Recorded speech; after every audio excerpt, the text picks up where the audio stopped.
Hey, what's up, everybody? I messed up the intro. I always mess it up.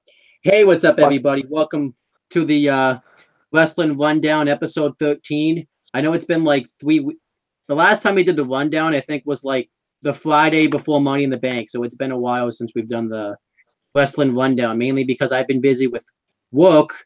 And then we had Chris's Independence Day party one week, so we couldn't do it then. And then I went to the Cape last week. Um, Yeah. so we pretty much had to do the show this week, though, because we have believe it or not, we have another pay-per-view coming up. But Yay. Chris, Since the last couple have gone over so well, let's do another one. but Chris wasn't able to make the show today, but we have his replacement. Let's introduce his replacement. I'm replacements. Is that what you're going to be this week? Replacement? Yeah, I'm the replacement. And Excuse me for a minute while I update the chat here. Oh, yeah, he's going to update the chat. You could change my nickname too to Owen the Birdman Finn. I don't even know what my nickname is in the chat anymore, because I know we've changed it so often. So, but yeah, since it's been like so long since we've been on the show, well, since I shouldn't say so long since we've done the show, we're gonna try to kind of talk about everything that's gone on since we've done the show, and we're gonna review Money in the Bank. We're going to review TakeOver Chicago 2. Yeah, it's been that long since we've done the show. Talk about the build-up going into Extreme Rules. And then we'll probably just talk about, like, any other, like, big wrestling news that's going on over the past, I would say 3 weeks, because I think that's the last time we've done the show. So I guess we'll start. Okay. We're not going to go over, like, in depth as we normally do with the pay-per-view, since it's been 3 weeks since it's happened, so we don't really need to. Okay. Shall I just go over the major plot points then? Yeah, well, I'll go over some of the matches, but like the major stuff that happened. So the pre-show of it was pretty much any pre-show you've seen out of a WWE show, pretty much. The match on the pre-show, though, I thought was a good match. It was the Bludgeon Brothers defeating Gallows and Anderson. It was pretty much like a typical tag team match, but the Bludgeon Brothers looked pretty strong, and I actually like the match because I like the way that the Bludgeon Brothers just go out there and just absolutely beat the shit out of everybody. I think that's good. I gave the match 3 stars because it was actually a pretty good pre-show match. Because I'm going by pre-show standards. I'm not going by like a typical match. So, yep. And then we had So we just say that just Braun and yeah, we'll just say that. Yeah, we'll just say that Braun, Alexa won. Alexa won the women's title in the women's match. Ronda didn't win. She's suspended for 30 days. She was building up for SummerSlam. And and AJ retained. That's really all the Money in the Bank has to offer. But I did and also we should mention that the matches we expected to stink up the joint, which would be Bobby Lashley versus Sami Zayn. Now, I know Sami Zayn was hurt going into the match, so that probably affected the match, but I still think the match was going to be trash anyway, so. And it was. Yeah. But it was obviously because of Sami Zayn's injury that caused it to be trash, so. And then, guess what match was the worst? Well, I thought was the worst match on the show. I think you know. I don't know if you remember what match was on the code. Roman and Jinder, I know. Yeah, it was. I'm fully aware. The match where the fans did not give one iota about. Yes. And who would have predicted that? And then obviously we had Seth versus Elias, which I thought was a good match. And I like the fact that Seth won because I thought the feud at the time was going to continue, but then that didn't happen. We'll get into that. It did not. It did not. And then we had what else was on that show? I think there was the James Ellsworth has finally returned. Boo. Was it you that used to be able to do the James Ellsworth impression, or was it? I don't know. I haven't done that in a while. Yeah, I totally forgot. I'll do it later. Yeah. When I think of it, I'll be able to do it. Let me see. I think that's all the matches that took place. I like the but overall, Money in the Bank actually was probably a good. It was like it was actually I thought I gave it like a really good show. I thought it was a 7.5 because I liked the Money in the Bank matches. AJ versus Nakamura was a great match. What caught my attention? What caught my attention was I thought the match was going to go to a no contest, and I was pretty surprised that it didn't. It's a shame that had to be the best match because it was like the blow off match, but whatever. And I was disappointed AJ didn't. Well, no, that Nakamura didn't win the title, but if it meant we got AJ as champ out of it, then I wasn't like too disappointed. And then we had I did like the storyline they did with Kevin Owens throughout the night, where he tried to get everybody to work together with Braun to take out Braun. I like that, which obviously, which comes in later on with the past few weeks. And obviously, we didn't even mention the big thing where Daniel Bryan beat Big Cass, and obviously, I was actually pretty happy he won, but I was very I didn't really expect him to win because because Big Cass, I expected him to be their guy. But then obviously we found out a couple of 2 days later on before SmackDown that Big Cass ended up getting released from WWE. Now I was working the day it happened and I didn't really know why he was released. But then we found out later on that Big Cass was released because apparently he had some issues backstage. He had some attitude problems going on backstage, so that affected his release. And I think also what affected him being released was the fact that Big Cass also what affected him being released was I hear that was the fact that he beat the crap out of the Daniel Bryan little person, and that obviously started his release. So he went off script. Yeah. Yep. But pretty much, I also heard that he had attitude issues too going on backstage. So, because I did find it suspicious that he lost to Daniel Bryan at Money in the Bank. I thought he was going to win that match, and that he didn't win. And I was pretty happy he didn't win because I like Daniel Bryan, but I found it very suspicious that he was just kind of jogged out that way. But Money in the Bank overall, I thought was a really good show. But then we get into the build up to Extreme Rules, which is not really been all that good. There's been, I mean, this. Let me take a look at this code. I think there's 12 matches on this show because the shows are double branded now, so they have to have like 4-hour shows. I guess the best way to do this is to go over the build-up of each match. And this can be what you can guess the matches on the card. So there's 12 matches that you have to guess from. I'll go through the ones I know. And then I'll tell you the build-up. Yeah, and then I'll tell you the build-up. So let's start with Roman and Bobby. That's what I know what's going on. All right, so the build-up, I don't really know what the build-up is. Pretty much I'm just assuming it's a they don't have block available for this show, so this is just kind of to get a main event out there because pretty much I have no clue what the build-up is. That they're doing like a thing where they can't work together, so they've like lost to the Revival, and Roman Reigns is making fun of Bobby Lashley because he left and hasn't really made much of a name for himself outside of WWE, and Bobby Lashley's making fun of Roman that wants to be out of here because of Roman Reigns, and that's why he never shows up. So I don't really know what the build up to this feud is. I really couldn't tell you. They did the best thing they did for this build up was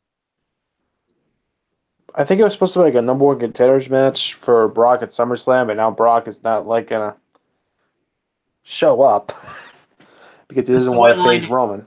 The storyline is that he's having contract negotiations, and he didn't feel like he feels like there's no credible threats for his title, which we know what that storyline's leading to. But Roman's beating at SummerSlam. We know. So it's like, pretty much, and I guess so. That's pretty much the build up. I think this is just a filler match just to get Roman Reigns to SummerSlam at to be the Universal Champion. That's all it is. Much to the dismay of the majority of the audience. I honestly don't even care about this match at all either. Bobby Lashley's main roster WWE return has been a fail, and Roman Reigns himself is a fail. Yeah. The best thing they did was that The best thing they did was that pull-out segment they did on Raw where they brawled, but mainly because I was there, so that was pretty cool. I will say that Roman Reigns, if they're live, he gets booed. It's worse live than it is on TV. I have it filmed. Because they're able to record. Yes. That's one. But that's but that's the main event, though. It's probably going to be the main event is Roman Reigns versus Bobby Lashley, which is just a regular match. Yep. Let's see here. I believe another one I saw was that Rusev is getting a WWE title match against AJ. Yeah, he won a gauntlet match to get the title match, but this is clearly probably a filler opponent for AJ Styles. But I think it's just cool. Rusev's getting a WWE title match. Let me dream. This is cool. Yeah, it is. He's gonna lose, but it's pretty cool. Yeah. I mean, I think, but it really there hasn't been like much build-up going into the match. They did like a segment where Rusev was going to talk about how he was going to tear down the house that AJ Styles built, which I thought was pretty cool because I like Rusev, so it was really cool. I mean, we at least got to see a face Rusev for one night because he was the pretty much the face of the gauntlet match when he wrestled The Miz. So yeah, it was pretty cool. Rusev's getting a title match. It's cool. That's all I need. That's all the build-up needs to be. Let's see. It's Carmella and Asuka again. Yeah, I mean the build-up is pretty much that James Ellsworth keeps causing Carmella to get the advantage over Asuka, and now it's going to be Ellsworth suspended above the ring in a shark cage, which we know what that usually means. Shark cage matches. What is their obsession with this? I think they've done this like 3 times. 5 times in like the last 2 years. Yeah, they did it in NXT when it was AOP versus TM61. They did it with Jericho and Roman, I think. I don't know if they've done it too. I think they've done it another time too, but I can't think of the other time. SummerSlam. Oh yeah, they did it at SummerSlam when with Enzo and it was Big Cass and Big Show. I don't know why they. Okay.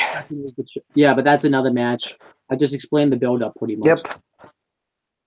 Yep. I believe in another interference kind of match, it's Dolph and Seth, because I know Dolph won the Intercontinental title. I mean, I don't really mind the build-up to this match. I just kind of wondering, what. I'm still mad, though, that they took the IC title off to Seth Rollins, because that just really ruined his momentum. He might get more over than Roman. Quick, have him lose immediately. Yes, that's exactly because what happened is that it was literally the next night on Raw.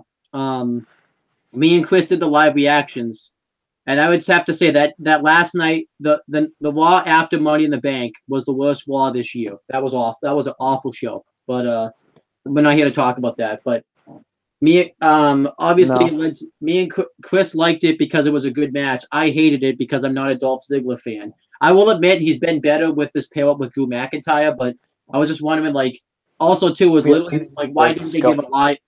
Why didn't they give the Elias the championship? It made no sense. I don't get it. I do like though that. All right. But I do like that Ziggler and McIntyre protected. They always win, and they never. I don't think they've lost. Either of them has lost a singles match or a tag match together. So I do like that. And I think the 30-minute Iron Man match would be the best match on the show. 30 minutes does not seem to be that extraneous. I think they just had a 28-minute match on Raw recently. Exactly. Anyway, are they? All right, so I think they're doing Nia and Alexa. Alexa's probably winning through outside interference. It's an extreme, and to build up Ronda Rousey. That's it. Yeah, it's an Extreme Rules match. This pretty much just tells us that everything they did at WrestleMania and Backlash was a waste of time.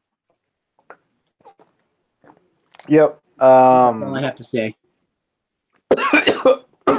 This, by the way, should have been. I feel like this probably should have been Natalia, by the way, too. The B team in the either worlds, I think. Yeah. But Bray Wyatt just got hurt, didn't he? Yeah, but he was on Raw this week though. But he. Oh, okay, so he's all right. Yeah, he's. And plus, it's not like it's a tag match too, so he probably isn't going to be doing a lot of wrestling too. Matt's probably going to do most of the work. Yeah, the whole feud is that the B team is just on like this huge winning streak, and they haven't lost as a team, a match as a team, and they've been like mocking the Toledo Worlds by doing their gimmicks. Like Bo Dallas has been dressing up as Bray Wyatt, and Curtis Axel has been dressing up as Woken Matt Hardy. It's been pretty funny stuff. I just think hopefully that the Toledo Worlds just win because I'm really not enjoying the B team's push. It's just of all the tag teams on Raw you're pushing the B team. It's just ridiculous. Yep. All right. Braun and Kevin. I've heard the segments of these have been horrible. Yeah, not the greatest segments. No. I did. Especially with. It just seems like Kevin Owens. It's becoming like cartoonish, where Kevin Owens is the Daffy Duck to Braun Strowman's Bugs Bunny. Yes. I mean, it makes sense why Kevin Owens would be afraid of Braun because Braun's a monster and Kevin's not a monster. But I don't know why the segments have to be so cartoonish. Like they did a segment where Kevin Owens knocked him. Braun Strowman knocked Kevin Owens off the stage while he was in a porta potty. They did a segment where Braun Strowman flipped his car, and probably did other stuff. Basically, Kevin has not looked strong in any of these segments, and he's going to lose. Yeah, unless it's a cage match, but I think Kevin's just gonna. He's probably gonna get squashed actually at Extreme Rules. I wouldn't be surprised. Yep. All right. What's next? Think I saw a match between. Huh. Okay. How many do I have so far? All right. So you got the Extreme Rules match, the WWE title match, the Raw Tag title match, the SmackDown Women's title match. You got the IC title match and Braun versus Owen. So you have 6 more to go through. No. Okay, I just remembered.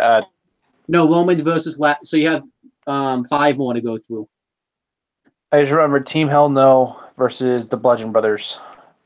I like this match. I like that Team Hell No's back together. This gives Daniel Bryan something to do, and it actually before he goes against AJ. Yeah.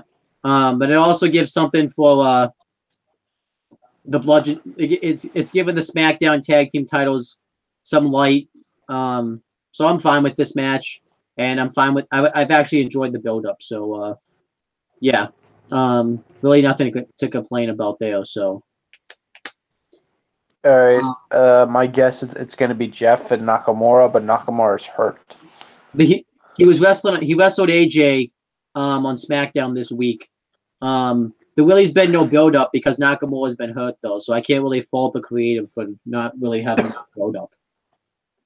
Okay. All right, 3 more. You have the 2 pre-show matches, and I'm not going to get those. Are those just 2 randomly put together matches, or have they actually had some build? A little bit of both. Sin Cara and Andrade Cien Almas has had some build, but Sin Cara's been injured, so they haven't been able to do the build-up, and they just didn't really know what to do with Almas, so they just took him off TV. So yeah, this man and almost beat him on SmackDown this week, so there really is no build up to this match. And I just want to point out that Sin Cara has a pay-per-view match, and Samoa Joe is completely off the pay-per-view. I know it's the pre-show, but still. And the Miz also has a pay-per-view match on here as well.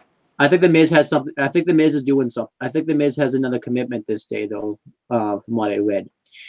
And then we have the tables match. On the other pre-show match is a 6-man tables match. It's going to be the New Day versus Sanity. Sanity, who lost the first match. What a failure! Talk about dead on arrival. Jesus. Hey, at least, I know this just at least they bury him right away, so that way they don't give us that like foolishness that they're gonna make him into big stars. Let's bury him now. Yeah, that's what I think about. Kill the expectations now. Yeah. All right. I'm missing one more, right? Yeah, I don't know if you get this one or not. I probably won't. What is it? Finn Balor versus Constable Corbin. The fuck? Yeah, it's a match. I don't know if you know about what's going on with Baron Corbin as of late. I know he shaved his head. I know that much. He's the Constable of Monday Night Raw now. So pretty much what he did is, you remember Corporate Kane like back with the Authority? This is pretty much the same gimmick. Except okay, is he not wrestling that often? he wrestled. He pretty much is the same gimmick. He wrestles in a suit and a tie now, pretty much. Like Corporate. That is beyond stupid. And you know, and I hate it more because that means Baron Corbin's on my TV every week now. That is just really stupid. Yes. And much, really beyond dumb. Of all people, they put Baron Corbin in this role. It's all Baron Corbin is just a like we've talked about, a black hole of talent. He's a black hole. At least he shaved his head, so he got rid of that. So he got rid of his thinning hair. But he brings nothing to the table. Yeah, nothing. And of all people, he has to do a lot of talking in these segments, and obviously, you know, that's not very. He just tried to do like a musical segment with Elias this week on Raw, and that didn't go over very well. Oh God, damn it! All right, Well, it sounds like a pretty mediocre show that I probably won't watch.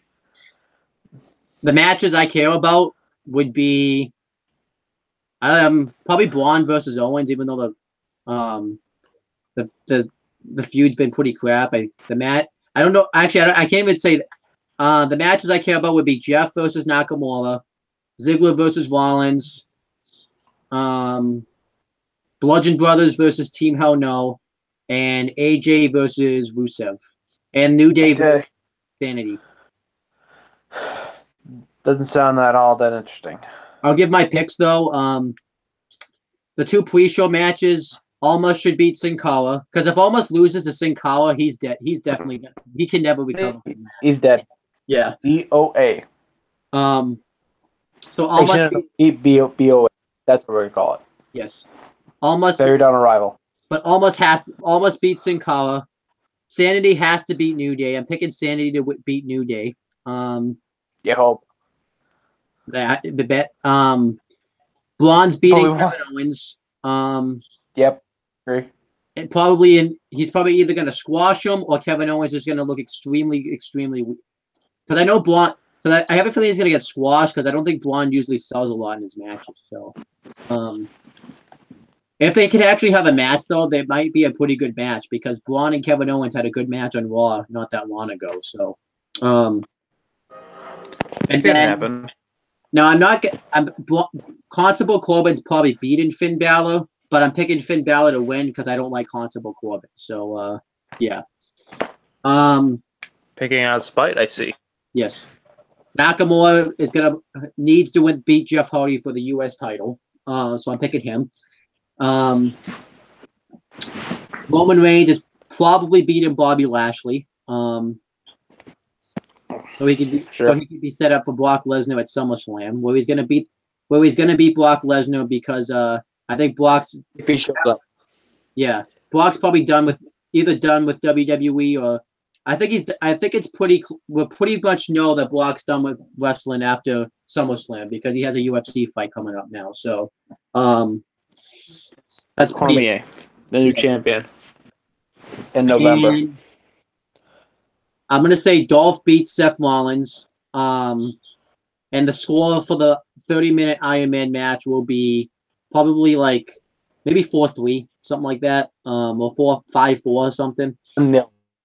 And McIntyre will probably interfere, and I think Rollins will go into the Universal title picture because Roman Reigns is going to need some opponents after he. Well, if you think about it, on Raw there's no credible heels because Kevin Owens he's gonna be dead after this match. Sami Zayn's hurt.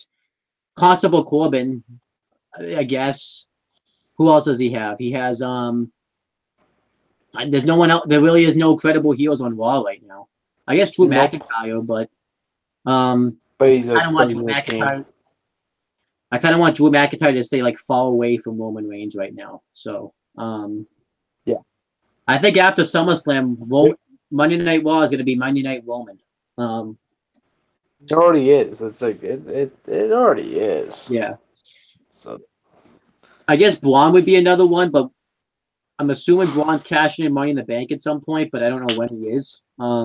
Probably to beat Roman, so they can have a feud already. Another one. Roman will probably get his win back on Braun, even though he already did get his win back on Braun. At Elimination Chamber. Yeah. All right. And then the Bludgeon Brothers are going to probably beat Team Hell No and maintain the SmackDown tag titles, just because I think this Team Hell No thing's a one-off thing, because I think Kane's election is in the beginning of August. So I could see them doing something where Team Hell No wins and then the Bludgeon Brothers or another tag team beats them on like a SmackDown, but that'd just be pointless. But it wouldn't stop the WWE from doing it. So, and then either Bryan will go into a match with AJ at SummerSlam, or it seems like they'll finally kick the Miz feud into high gear, which I kind of hope they do the Miz feud, but we'll have to wait and see. Then we have Carmella versus Asuka. Carmella's going to probably win via interference from James Ellsworth, and Asuka will be completely dead on the main roster. She's kind of already dying as it is. And then hopefully the leader of Worlds beat the B team. AJ retains over Rusev, and Alexa retains over Nia. We kind of already talked about that, though. And that's Extreme Rules. And overall, this, like we've talked about, this card looks like a completely filler show going into SummerSlam. I think that's what it is. It looks completely mediocre. And then we have what else though? That's about it. And then we have NXT. Well, I know you haven't checked NXT out, so I can tell you what's going on with that. Oh, also I want to mention because this happened. Rest in peace to Vader. He recently passed. When did he pass away? Was it 2 weeks ago that he passed away? 2 weeks ago, yes. Which obviously is very sad. He's definitely one of the best big men in wrestling. He really got if it probably wasn't for his success in like WCW and stuff, he probably we wouldn't see guys right now like Braun Strowman. So New Japan too. Yeah, definitely he's had and obviously people remember him for his feuds with Cactus Jack, Stin, and even though he probably doesn't want to be remembered at, but probably his feud with Shawn Michaels too. But it is a shame though that he didn't get to go in the Hall of Fame though before he passed away, because I'm assuming it was 2 years ago they talked about that he was pretty much on his deathbed. Yeah. So that is kind of a shame, but I'm assuming he's now going to go in next year. And Mick Foley or Stin induct him. But yeah, going into NXT, and I'm just gonna tell you NXT has been awesome lately. Which probably is to the surprise of no one. NXT Takeover Chicago 2 was a great show. I don't think there was like one bad match on that show. The matches that were on that show were Roderick Strong and Kyle O'Reilly versus Owen Lorcan and Danny Burch, which was a really good opening matchup. Obviously, Undisputed Era retained their NXT tag team titles. Then the next match, it was Velveteen Dream versus Ricochet. You should definitely check out that match. That match is a really damn good match. That was probably the second best match on the show. Ricochet won, and it was pretty much kind of like what you can do, I could do better type of match, because that was what the whole feud was. So Velveteen Dream was doing all of Ricochet's moves, and Ricochet was doing some of Velveteen Dream's moves, and it was definitely awesome. Velveteen Dream 2 is getting a lot of praise backstage, so I hope he becomes a pretty big star. I expect him to be on the main roster after SummerSlam, and maybe he'll be dead on arrival too. Oh, he's screwed. Buried on arrival. Because what he doesn't have working for him for Vince McMahon is his skin color. We know Vince McMahon doesn't like the skin to push any black wrestlers, so he's screwed. And if Sanity is not a big enough example, huh? All right, what else? Sanity's not big enough. Yeah. And then the next match was Shayna Baszler versus Nikki Cross. I like that match. Shayna Baszler's definitely showing some improvement. I think she's been really impressive on NXT. Don't go by what Chris says, because Chris still doesn't like Shayna Baszler. So yeah. Not that. And then we had Aleister Black versus Lars Sullivan. That was actually a pretty good big man match. Aleister Black ended up winning, but Lars Sullivan looked really strong because he was able to survive the Black match, which is the first time anyone survived. They actually botched it because he was originally supposed to kick out of it, but Aleister Black was missed the move, and Lars Sullivan fell. So they did a segment later on where he hit it once, and then Lars Sullivan got to his feet and hold the blood in his hand. So that was pretty cool. And then we had the main event: Tommaso Ciampa versus Johnny Gargano in the Chicago street fight. Well, I think it was just a street fight. I don't remember which one.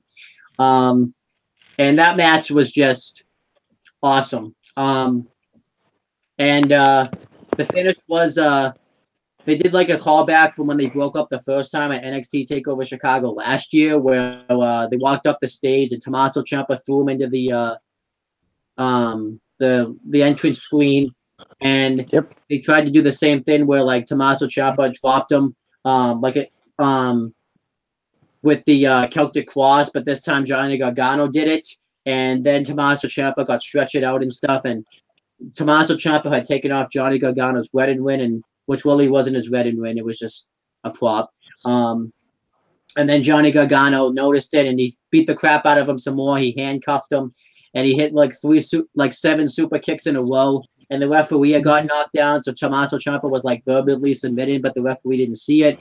And the finish was that people kept trying to pull off Johnny Gargano, and Tommaso Ciampa DDT Gargano right onto the exposed arena. Think about in TNA Slammiversary 2013 when Bully Ray exposed the red and covered up all the wood. It was the exact same thing. And Tommaso Ciampa beat Johnny Gargano. So that feud's probably going to continue into NXT TakeOver Brooklyn 4. I don't know what the stip's going to be, but I'm excited about that. That's probably the best feud that WWE has going on right now because it's just an awesome feud. And then they had the UK show. I don't know if you know, they officially announced the UK brand. So now they're going to have UK tag titles and UK women's titles. So I'm happy about it because we'll get to see a lot of great wrestlers, but it just seems like the WWE has so many championships right now. You can't even keep track of who's champion of what thing. So it's just really weird. I definitely recommend though checking out the UK shows because those were really good. Those were great shows. Matches to check out would be Jack Gallagher versus Zach Gibson, Undisputed Era versus Mustache Mountain and Pete Dunne, and Pete Dunne versus Zach Gibson. And then everything else was really great, but also Mustache Mountain beat Undisputed Era for the NXT tag titles. I'm assuming you knew that because they gave it away. And they just won them back a couple of weeks later. So that was just really weird. And yeah, NXT overall has been great. And yeah, I would definitely recommend if you ever have time to watch NXT TakeOver Chicago too, because that's just a great show right there. Okay, I'll give it a watch. Yeah, give that a watch, and also give the UK shows a watch if you ever get a chance. Okay. And then, yeah, that's pretty much it for all the WWE stuff. Trying to think if there's anything like that's been newsworthy as of late. I can't really think of anything. Paul Heyman. What did Paul Heyman do? Apparently he's going to be signing up as a writer for WWE. Apparently, this is a rumor, Oh, I didn't not hear been about confirmed. that. Would be awesome. Yeah. What now? Would it be for the main roster and NXT? I think main roster. The main roster now. If it was me, I'd put him on Raw because I don't think SmackDown needs Heyman right now. I think SmackDown is fine. I think Raw desperately needs Paul Heyman right now. Yep. Because Raw overall the past, other than this week, has been pretty mediocre to bad. So, I mean, obviously, you're the biggest example is if Raw was any good, you'd be watching right now. So, if it grabbed me, if it had anything of value, yes, it doesn't. Maybe Roman Reigns won't win the Universal title with Heyman on creative. Hopefully. Well, I have no guarantees on that. Yeah, I don't have any guarantees on that, but yeah, we had Extreme Rules Sunday, and then we have NXT is not going to have a show until like August, so I'm happy. So I can't wait for that. And then I think, and hopefully SummerSlam's a great show this year.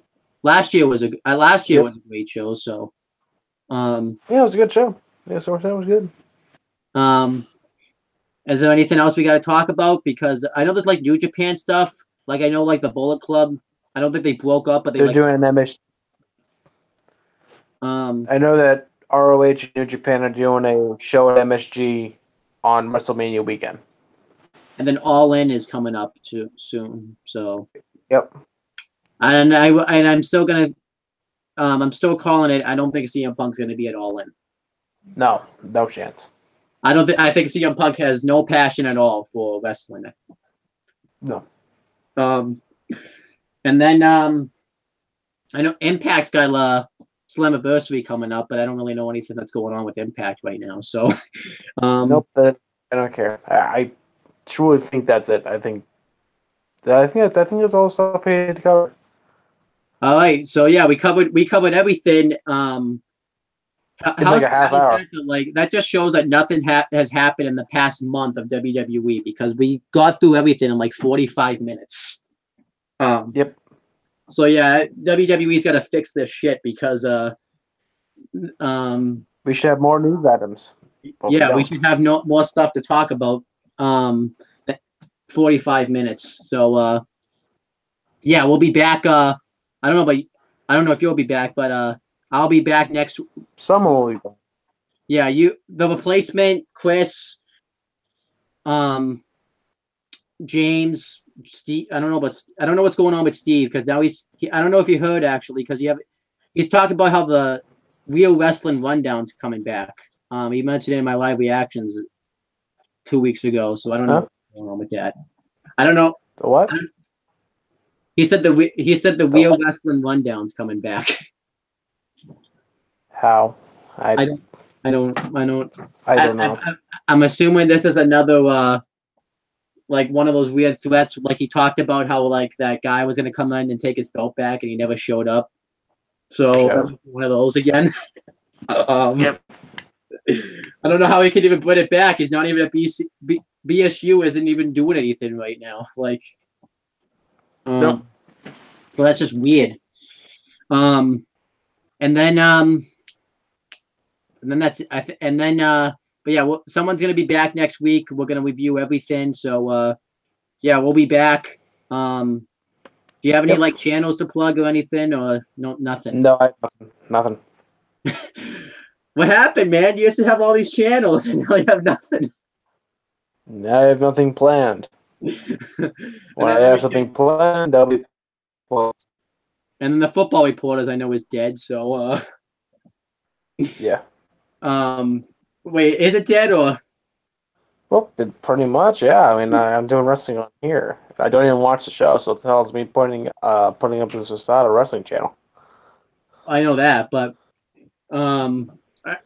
whatever. Check out Owen the Talkinator and CM Brothers, and then check this channel out for everything. So yeah, that's pretty much it, guys. We'll be back next week at some time.